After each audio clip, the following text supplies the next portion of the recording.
As a multi-passionate, multi-talented, multi-everything girl that I am, one of the biggest questions that I'm asked is how I'm able to balance everything from school to content creation to writing to my hobbies that keep expanding every single week. Normally, I should be overwhelmed. I should be burnt out. I should be crying. But with the help of God and 2 apps, I am able to remain somewhat put together. So the first app is Notion. I think you already talked about Notion before. We are so tired of hearing you talk about this app. Okay, we get it, we God, love I it. didn't even finish. The first app is Notion, and the second one being Google Calendar. I'm not going to talk about Notion today because I already have so many videos talking about Notion. I love that app so much. Today we are going to be talking about the amazing hidden gem, Google Calendar.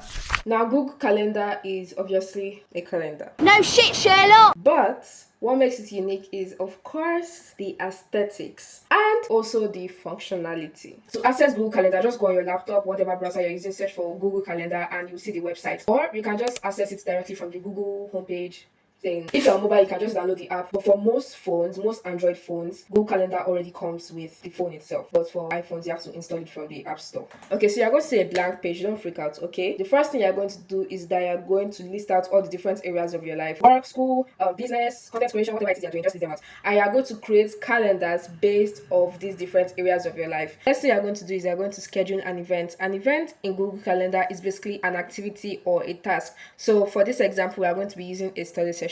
So we're going to study chemistry from 9 p.m. to whichever end time. Now, my favorite part of Google Calendar is the ability to just move events so seamlessly. So in case you miss an activity that you were supposed to do, you can just move it to the next day.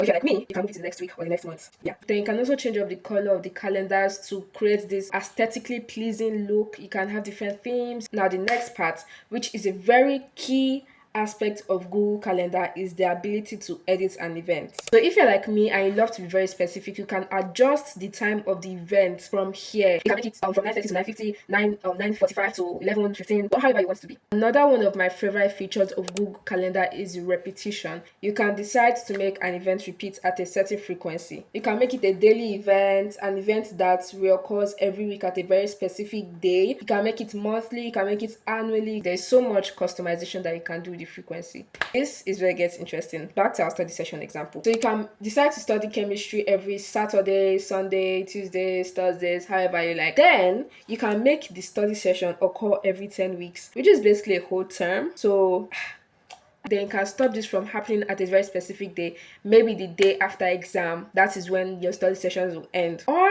you can make it reoccur a certain number of times, like 50 times, 100 times, 110 occurrences. Okay, brace yourselves. I'm going to be showing you my personal Google Calendar. But first, I'm going to show you how my Google Calendar looked like back when I was in secondary school, which was just earlier this year. So January 2025. How my typical school day looked like.